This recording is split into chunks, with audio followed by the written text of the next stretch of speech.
Olá pessoal, eu sou Cláudio Cardoso e esse é o Colab Trends, o programa do Hub de Inovação do Banco Alfa. Aqui a gente conversa com fundadores, o pessoal envolvido com tecnologia, startups, investimento de capital de risco, sustentabilidade, enfim, são papos muito legais. Hoje eu vou conversar com o Luiz Fernando Silva Neto, ele é associate, analista da ACE Startups, formado em engenharia pela Universidade de Brasília. Luiz vive imerso, né, no ecossistema de inovação, empreendedorismo e também, claro, naturalmente, startups. Na ACE, ele contribui diretamente com novos investimentos e desinvestimento também, ou seja, a venda, né? Como a gente chama exit, né, na linguagem do capital de risco. Ele também faz análise e defesa de novas oportunidades, modelagem financeira, valuation, fusões e aquisições, o famoso M&A, com as captações e rotas de venda de dezenas de empreendedores. Ele tem uma experiência muito interessante. Além disso, ele cofundou o Emerging VC Fellows aqui no Brasil, um think tank para futuros líderes de venture capital no Brasil. Luiz, boas-vindas. Muito obrigado por estar conosco aqui no Trends. Tudo bem, Cláudio? Super prazer aí de estar aqui com você. Prazer enorme bater esse papo. Espero que o pessoal goste de tudo que a gente vai conversar hoje. Legal. Luiz, você tem uma newsletter, né? Uma newsletter orientada a esse público de investimento de capital de risco, né? Exit in Public, não é isso o nome, né? Ou seja, para os nossos ouvintes e espectadores, exit é saída em inglês, ou seja, é um momento em que o empreendedor realiza financeiramente o negócio, né? Então, é bem dirigido a esse negócio aí, essa transação de venda. Conta para a gente aí como surgiu a ideia da newsletter, o que é que você entrega para os seus clientes, quem é seu público-alvo? Perfeito, Cláudio. Então, assim, a Exit in Public é uma iniciativa pessoal minha, que eu comecei nesse ano de 2022. Muito vendo assim, né? A gente hoje está sendo bombardeado por todos os lados, com notícias de captações gigantescas, valuation para cá, puxa, rodada de não sei quantos milhões para lá. E quando a gente está falando de M&A, né, o momento da realização, que para muitos fundadores vai ser o momento que é o life-changing event, né, aquilo que vai mudar da água para o vinho a vida dele, ainda tem muita pouca informação. Então, o ecossistema amadureceu bastante em como é que você cria um negócio, como é que você escala um negócio, mas e como que você vende? Como é que você faz a sua saída? Como você, como fundador, consegue também, depois dessa árdua jornada aí, se ter uma realização financeira? Então, vendo esse gap, eu falei, puxa, acho que eu estou vivendo bastante coisa na ACE, no Emerging VC Fellows, que dá para tentar traduzir para o pessoal de uma maneira clara, né, para todo mundo conseguir abrir essa caixa preta, como eu gosto de dizer. Então, tem muitos tabus que envolvem esse tema do M&A, e eu acho que o grande objetivo da newsletter lá é a gente desconstruir um pouco essas crenças e melhor preparar aí os fundadores para fazerem melhores negócios. Legal, olha, antes da gente falar um pouco da ACE e da Emerging, né, que eu já conversei aqui com o Martin Lima, né, que é um dos fundadores da Emerging VC Fellows, eu vou perguntar coisas que com certeza está na cabeça de todo mundo que empreende, né? Qual é o tempo médio para uma pessoa fazer uma startup e alcançar um certo sucesso e vender? Outra coisa, qual é o preço que as pessoas apuram, né? Claro que eu imagino que depende muito do tipo de negócio. Mas eu queria saber também quanto custa um serviço de M&A, né? Porque vocês, os analistas, os caras que entendem, vão cobrar também das startups, né? Então, tudo isso eu acho que é legal que as pessoas tenham uma ideia para até derrubar barreiras e ter bons apoios profissionais para fazer a coisa bem feita. Legal. Não, então assim, vamos começar pelo tempo, que eu acho que esse é um primeiro tabu aí que tem que desconstruir, né, Cláudio? Às vezes, quando a gente vê a notícia do M&A, muita gente pensa que é um sucesso do dia para a noite, né? Nossa, agora, puxa, realizou. E aí eu fiz um estudo lá na Exit in Public, eu peguei, assim, cerca de 500 transações que aconteceram no Brasil, e eu segmentei em dois grandes grupos, né? Aquelas empresas que receberam, né, investimento de venture capital, né, capital de risco, e aquelas que não receberam. Se a gente coloca todas num pacote só, dá para dizer que, na média, né, se você não for nem um outlier, nem para cima, nem para baixo, vai demorar aí pelo menos de 5 a 7 anos. Se você tem um VC no seu cap table, você tem um VC como sócio, esse tempo tem uma leve encurtada. Então, está mais próximo do espectro aí dos 5 anos que eu comentei. Enquanto se você é uma empresa bootstrapping, né, caminha com as próprias pernas, já fica aí na média, na faixa dos 7 anos. Obviamente, quando a gente fala de média, né, a gente está colocando tudo dentro de um pacote só. Mas se a gente faz a distribuição, né, por percentis, ou seja, se a gente agrupa todo mundo, alinha todo mundo, coloca em ordem, tem gente que demora mais de 20 anos para conseguir chegar nesse momento, e também tem os casos que 2, 3 anos já consegue virar a empresa. Então, tudo isso vai depender do momento de mercado que a gente está vivendo. Então, a gente está no momento agora onde a atividade de M&A está muito forte, né? Muito por conta do que aconteceu do ponto de vista macro, né? Essa vontade de procurar ativos, né, de maior risco para conseguir manter a rentabilidade no momento que as taxas de juros estavam super baixas, né? Agora, com esse cenário de aumento de taxas, né, ano eleitoral, existe uma dúvida, mas eu sou bastante confiante de que essa atividade não vai diminuir, principalmente falando em empresas de tecnologia, mas eu acho que é um bom parâmetro para a gente começar, né? Então, assim, quem começa um negócio pensando em vender, eu acho que não tem nem problema nenhum de fazer isso, mas saiba que vão ser longos anos aí, provavelmente, que você vai ter pela frente. Sobre essa questão do preço, eu acho que isso também é um outro mito que é legal a gente desconstruir. Então, assim, às vezes, o que acontece, né? Sai no jornal lá, a empresa A comprou a startup X. E muitas vezes, quando você vai ler a notícia, tem aquela famosa frase, né? Valor da compra não revelado, valor da compra não divulgado. E aí o que eu percebo é que os empreendedores, eles alimentam uma expectativa que muitas vezes é irreal. Então, assim, o empreendedor sempre acha que ele vai vender a empresa dele por centenas de milhões, que a empresa dele, puxa, vale muito, que aquela transação vai ser, poxa, a mais espetacular de todas, sendo que as estatísticas mostram outras coisas, né? Então, para você fazer uma saída gigantesca, vamos colocar assim, de algumas centenas de milhões, é a exceção da exceção. Na verdade, para você fazer uma saída, já é uma exceção, né? O percentual de empresas que ficam pelo caminho é muito grande. Mas das que chegam lá, e aí é um outro estudo que eu fiz, né, na Exit in Public, que eu peguei os principais compradores, né, de startups do país, então Magazine Luiza, Localweb, Lojas Americanas, Melios, enfim, tantas outras. Eu analisei todas as operações, entrei trimestre a trimestre lá na página de relacionamento com os investidores, olhei as demonstrações financeiras para ver quanto que elas estavam pagando, né? Porque por mais que elas coloquem valor da compra não revelado, em se tratando de empresas públicas, a gente consegue ver isso pelos demonstrativos financeiros no final do trimestre, né? E aí o que eu descobri, né, Cláudio, que é um dado super interessante aí para o pessoal. 80% dessas transações, desses principais compradores, acontecem numa faixa que é inferior a 100 milhões de reais. Então, assim, já é super difícil você chegar numa saída. Se você chegar numa saída, provavelmente ela vai estar numa faixa que é inferior a 100 milhões de reais. O que isso é? Por que isso é importante para os fundadores, né?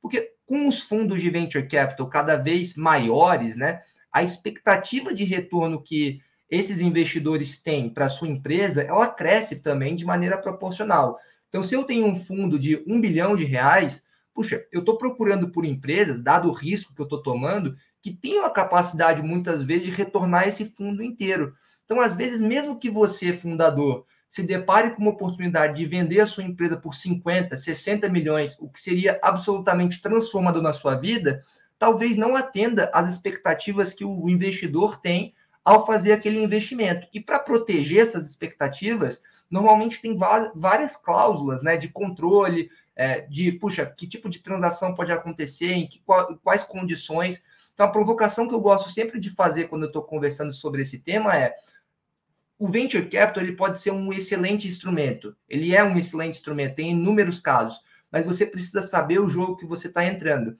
Você precisa saber que, provavelmente, se você se deparar com uma janela de oportunidade de vender a sua empresa por 40, 50, 60 milhões, dependendo de quem é o investidor que você tem por trás, pode ser que essa saída para ele seja materialmente irrelevante. E com isso você pode começar a ter algum conflito aí de interesse, de expectativas entre as partes.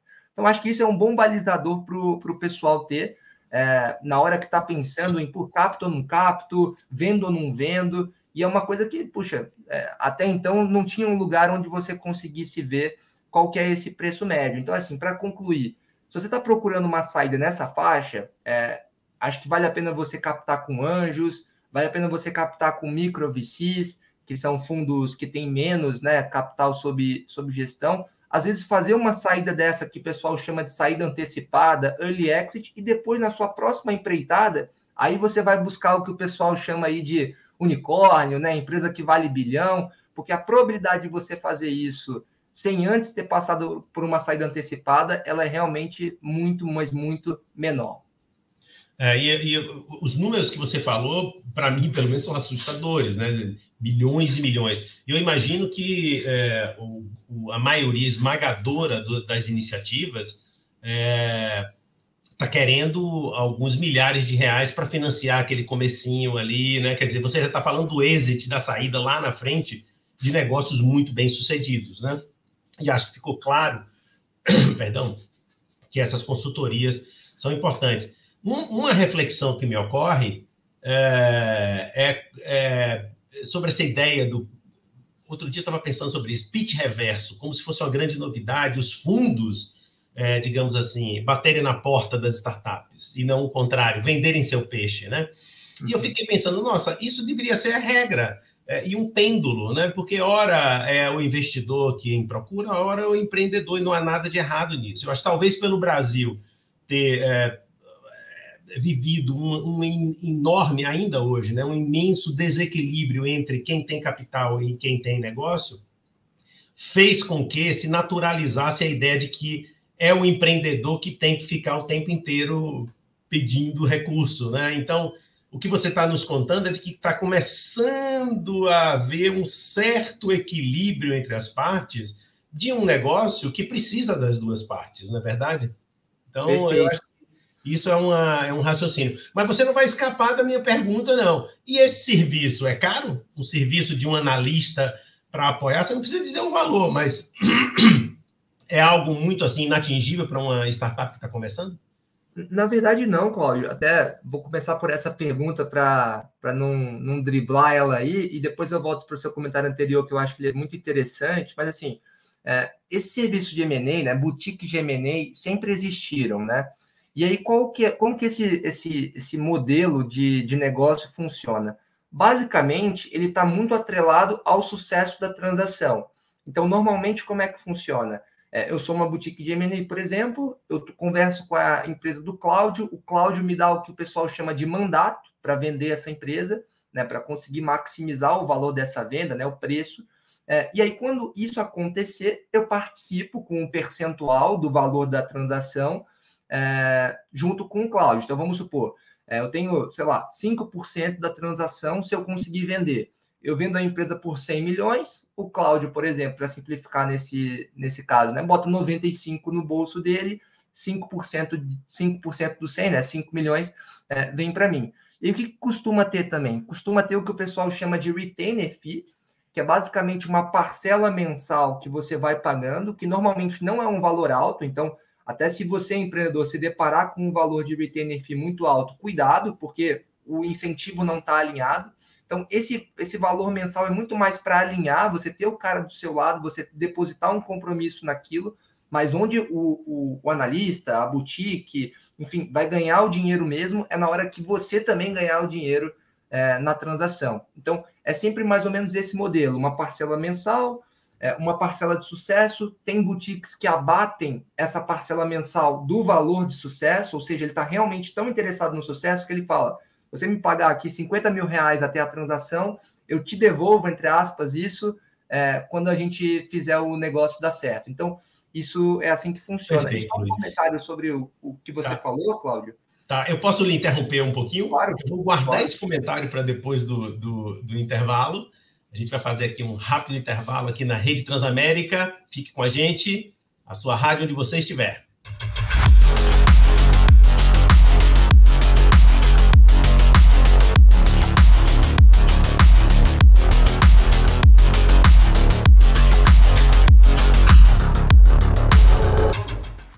A gente já está de volta aqui com o Colab Trends. Hoje eu converso com o Luiz Fernando, que é um analista, um associate da Ace Startups. E a gente está comentando sobre vendas do negócio, né? A realização, o grande sonho dos empreendedores, na verdade. No primeiro bloco, a gente terminou aqui, eu lhe interrompi um pouco para você deixar uma resposta bacana sobre um tópico interessante aqui nesse segundo bloco, que é o pessoal, o investidor bater na porta também da startup, né? Ou seja, demonstrar o mesmo interesse e gerar um certo equilíbrio entre as partes, e não uma coisa que se naturalizou no Brasil, de que quem tem o dinheiro que fica de bonzão esperando alguém vender o peixe, né? Agora, a coisa está começando a virar uma colaboração, de fato, né? Comenta um pouco mais sobre isso. Eu acho que é muito bom ouvir você, Luiz. Não, muito legal, Cláudio. O comentário que você fez no bloco anterior eu acho super pertinente, assim, para os empreendedores que estão ouvindo a gente, né? Acho que isso que o Cláudio comentou, né, de haver um balanço entre o investidor querer fazer um negócio e o empreendedor querer fazer um negócio é fundamental, é um sinal que a indústria de Venture Capital no Brasil está amadurecendo. Então, à medida que a gente tem mais disponibilidade de capital, o número de novas empresas não surge na mesma proporção, e não só o número de novas empresas, mas o número de novas empresas que têm as características que um Venture Capital procura, né? Então, é natural que exista essa briga, entre aspas, de, poxa, eu quero ser o investidor daquela empresa. E aí uma coisa que eu gosto sempre também de lembrar para os empreendedores é que nessa indústria, a grande estrela são eles, né? Então, muitas vezes no passado existia a falsa percepção ou a falsa sensação de que o investidor que era a estrela da indústria. E não, a indústria só existe porque tem gente tomando risco e criando negócio. Então, o empreendedor, quando for negociar uma rodada, quando for negociar a entrada de um novo sócio, investidor, ele tem que entrar com essa cabeça, que ele está indo muito mais do que só o dinheiro, né? Ele está procurando alguém que vai acompanhar ele durante aqueles longos anos que a gente comentou, até uma eventual saída, em novas rodadas de captação, que vai trazer mais do que vai trazer sua experiência prática de operador ali, de como crescer um negócio. Então, esse balanço é fundamental. E eu estou vendo até, Cláudio, para fechar esse ponto, a coisa está tão assim líquida, né? Tem tanto dinheiro disponível no mercado que tem empreendedores que estão conseguindo gerar até um certo leilão, né? Então, ele, recebe o interesse de um fundo, aí tem um outro interessado, ele acaba comentando com esse outro de, tem um cara ali que já sinalizou que quer entrar, aí esse fundo, mas eu quero entrar, então vou fazer uma oferta melhor. E aí quem ganha com isso é o próprio ecossistema, né? Então, a gente consegue chegar em condições melhores para os empreendedores, consegue trazer realmente os investidores que mais vão agregar, e aí a chance da gente conseguir fazer essas empresas darem certo, né? Gerar os empregos, atender os clientes, se torna muito maior. Então, acho que esse balanço do mercado é extremamente saudável. Quer dizer, uma coisa que eu gostaria de puxar aqui é a cultura do capital de risco, né?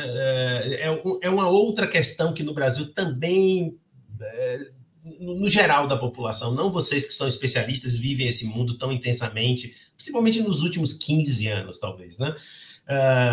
Vocês estão acostumados com essa ideia do risco, de gestão do risco, do grau, portanto, o grau de maturidade do negócio conta muito. Enfim, é um conjunto bem complexo, eu entendo. Agora, eu queria que você comentasse também sobre o papel da Emerging VC Fellows, né, que é uma rapaziada como você, né, um pessoal novo, com a cabeça incrível, e que quer reunir na América Latina exatamente essa comunidade de gestoras, de casas de investimento, né? Conta para a gente as duas coisas, né? Como surgiu a ideia da Emerging VC Fellows e como tem sido essa trajetória de difusão do Venture Capital, né, para a população em geral. Perfeito, Cláudio. O Emerging VC Fellows, ele surgiu assim a partir de uma constatação de uma dor que a gente estava percebendo, que era o seguinte: como que a indústria de capital de risco, de Venture Capital, ela funciona? Normalmente, assim, o gestor de um fundo é uma pessoa que já empreendeu antes e teve muito sucesso, ou é um executivo de longa data, ou era um investidor anjo que agora decidiu levar para um outro nível aquele trabalho que antes ele conduzia na pessoa física. E como é uma indústria que ainda está em crescimento, né, uma indústria pequena relativamente se comparada com outras, todo mundo se conhece. E pela própria característica dessa indústria, tem um quê de competição, mas tem um quê de colaboração muito grande também, porque essas casas de investimento, elas são muito especializadas em estágios. Então, normalmente, você vai captar a sua primeira rodada com um fundo X, mas para a próxima rodada, provavelmente esse fundo X já não vai ser o parceiro ideal para você. Então, você vai procurar o fundo Y. Então, é ideal que o fundo X e o fundo Y mantenham um relacionamento entre si, porque faz sentido para ele apresentar aquela empresa quando ela estiver um pouco mais madura. E aí, o que eu, com alguns outros colegas, a gente começou a perceber? Poxa, todos os gestores se conhecem, eles até empreenderam juntos, estão sentados no conselho das mesmas empresas, já investiram juntos. Poxa, mas e os analistas, e os associados, e os principals, que estão ali no dia a dia, analisando centenas de empresas, analisando diversos mercados, e normalmente a estrutura dessas casas são enxutas, né? Então não tem muito comparativo para você olhar para o lado. Puxa, por que eles não trocam entre si, né? Então, uma característica de uma indústria que está amadurecendo, como a de Venture Capital, é que isso comece a virar uma possibilidade de carreira. Então, há anos atrás, se você perguntasse assim, o que você quer ser, né? O que você quer fazer? Dificilmente você ouviria, eu quero ser um Venture Capitalist, eu quero trabalhar com capital de risco, né? Você talvez cairia no capital de risco depois de uma jornada como executivo, como empreendedor. Hoje, não.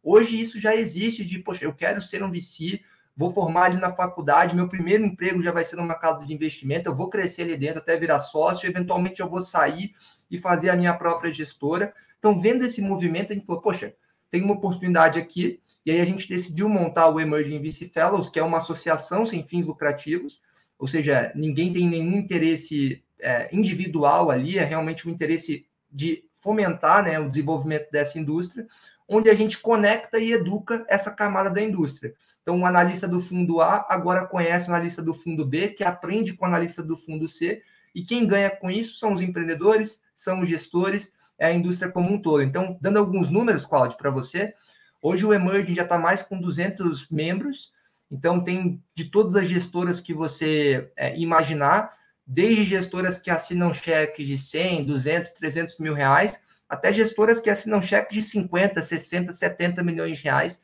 estão ali trocando boas práticas, estão ali conseguindo se conectar, trocando oportunidades de investimento entre si, porque isso é uma outra coisa que acontece. Às vezes chega uma oportunidade para mim que não faz sentido para a minha tese, mas eu falo, Cláudio, poxa, para a sua tese tem tudo a ver, esse empreendedor é super bacana, você não quer conhecer ele, e eventualmente você vai fazer o mesmo comigo e com outro colega, e assim a indústria avança. Então, em resumo, Cláudio, esse é um pouquinho aí do que a gente vem construindo no Emerging VCs e um pouco dos resultados que a gente vem tendo aí para ajudar a indústria a se desenvolver. Particularmente, uma das coisas que me atrai nesse mundo no mundo da inovação é a transformação da mentalidade de investimento do país, na verdade, né? Porque é um aprendizado de observação de oportunidades, de tendências, do que virá, né, do que vai fazer sucesso, enfim. Para um investidor, pessoa física, classe média, o cara tem 10 mil reais, menos, 2 mil reais. Ele pode participar desse mercado também pelas casas de crowdfunding, não é verdade? Essas casas também fazem parte desse grupo? Ou seja, uma dessas 200 casas, certamente tem algumas de crowdfunding? Sem sombra de dúvidas, tem desde pessoal de crowdfunding até fundos seed, série A, aceleradoras, enfim, tem de tudo ali, Cláudio. E aí essa provocação também é muito legal, né? Porque a classe de ativo de venture capital para o investidor médio que você estava comentando, né? Ela sempre foi muito restrita. Então, crowdfunding é uma porta de entrada. Você vê aí iniciativas como da Bossa Nova e da Capital querendo colocar para o investidor, ainda é um investidor profissional, né, que tem R$1 milhão, mas já é uma porta de entrada, porque para você se tornar cotistas, né, desses fundos, não é só você bater lá e, eu quero ser cotista, não está na sua plataforma lá, sua corretora. Então, acho que você se educar sobre isso, começar testando ali com crowdfunding, eventualmente entrando nessas oportunidades que estão surgindo, é super benéfico para a indústria, e quanto mais isso popularizar, melhor vai ser para todo mundo, né, para a gente que é investidor, para os empreendedores, para o investidor pessoa física que você estava comentando, então só tem a ganhar, e sim, o pessoal do crowdfunding está lá trocando e ensinando muito a gente. Olha, uma curiosidade, Luiz, que eu não cheguei a comentar, mas neste final de semana eu estava também brincando com os números e olha que coisa incrível que eu acabei descobrindo, né? Com a planilha Excel. O número de startups no Brasil, o último número que eu vi, pelo menos publicado pela ABS Startups, é 14 mil, um pouquinho mais de 14 mil startups, né? Olha que coisa impressionante. A proporção do número de casas gestoras lá no início, em 2000, até hoje, tem um certo número. E o número de startups. A proporção entre startups e casas gestoras, esta correlação, ela está caindo. Por incrível que pareça, é contraintuitivo. Tem um número imenso de startups, mas como aparecem muitas casas gestoras, hoje tem mais casas gestoras por startups do que em 2000, por incrível que pareça. Ou seja, estamos falando deste movimento, claro, você está falando do mundo profissional de VC, pelo amadurecimento desse mercado, e eu estou, digamos, nessa última questão, puxei um pouco esse panorama para a sociedade como um todo, porque, na verdade, é uma ação transformadora. Eu queria pegar um gancho nisso aqui, e apesar de você ser um cara muito jovem, você está mergulhado nisso até o pescoço. Eu queria saber o seguinte, qual é a sua visão de futuro para o mundo do VC, no Brasil, pelo menos? Essa é uma excelente pergunta, tá, Cláudio? E essa questão do surgimento de novas casas foi, inclusive, fruto de um estudo que a gente fez lá no Emerging VC Fellows no final do ano passado, estudo que contou aí com o apoio da BVCap e de diversos outros parceiros. A gente mapeou mais de 320 casas de investimento que atuam no Brasil. É absurdo pensar que a gente já tem mais de 320 casas e que mês a mês aparecem novas, né? Que tem muitas ainda que estão operando em stealth mode, né? Que o pessoal fala, que é quando ainda não abriu as portas para todo mundo, está operando meio que ainda debaixo do radar. Então, assim, é absolutamente fantástico o que está acontecendo. Eu não vejo esse movimento desacelerando. Eu acho que à medida que a gente tem mais casos de sucesso, ou seja, empreendedores que já fecharam um ciclo, seja um ciclo de sucesso, né, uma venda, um IPO, que agora a gente tem casos também de empresas de tecnologia abrindo capital aqui na B3, ou então até mesmo um empreendedor que criou o negócio, cresceu, mas que por algum motivo não deu certo o negócio dele, esses caras todos eles voltam depois para fazer outros negócios e eles vêm com uma outra cabeça, eles vêm com uma outra bagagem. Então a gente está evoluindo a passos assim aceleradíssimos, Cláudio. Talvez há 10 anos você precisava explicar para um empreendedor, puxa, o que é um MVP, né, que é o mínimo produto viável, o que é o Venture Capital. Hoje, esse cara já chega com essa bagagem e já sabe o que ele quer construir. Óbvio que vai ter sempre gente que está conhecendo isso pela primeira vez, mas já tem gente hoje que consegue servir de referência, de benchmark, de onde que dá para chegar. Então, eu vejo assim, que a nossa indústria está evoluindo muito. Uma correlação também muito legal de fazer o percentual de investimento de venture capital dividido pelo PIB do país, menos de 1% ainda no Brasil isso. Então tem muito espaço, se a gente compara com países mais desenvolvidos, para a gente ter essa classe de ativos, né, aqui. Então, Cláudio, sinceramente, eu acho que a gente está vivendo um momento excepcional aí para os empreendedores, para os investidores, para quem quer conhecer.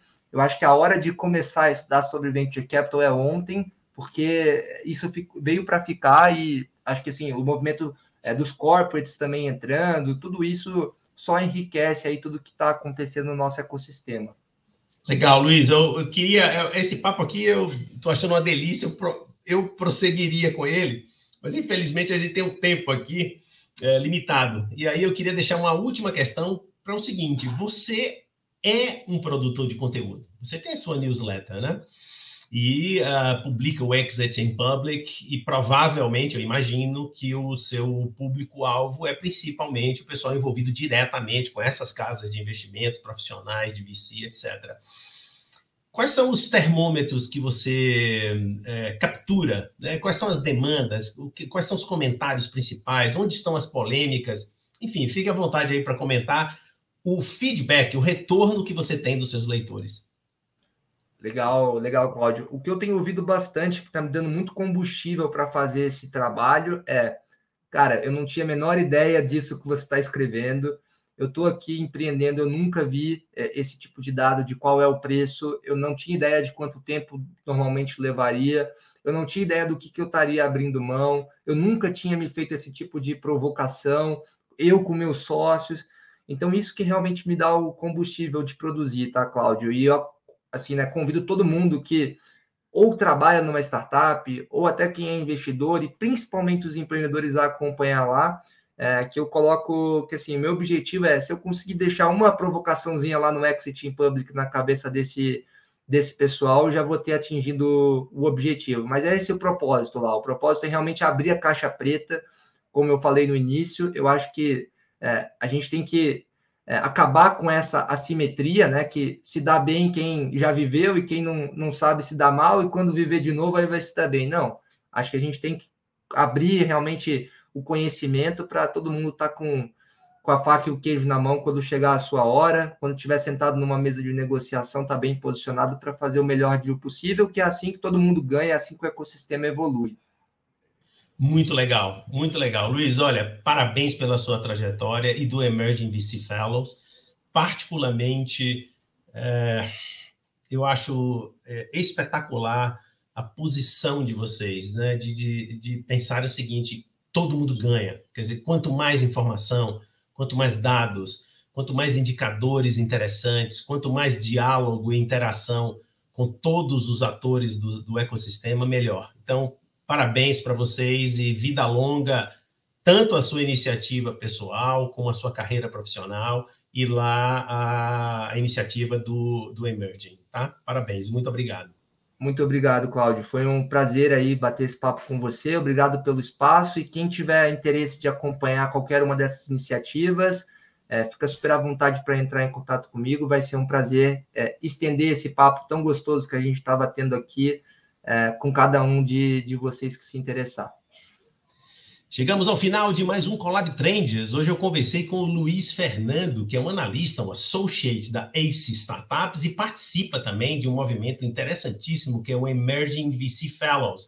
Eu deixei na descrição links das atividades do Luiz. Então você já sabe, assine os nossos canais aí do Spotify e do YouTube, os canais do Alfa, nos acompanhe, dê o seu like se você curtiu e fique com a gente na Rede Transamérica, a sua rádio onde você estiver.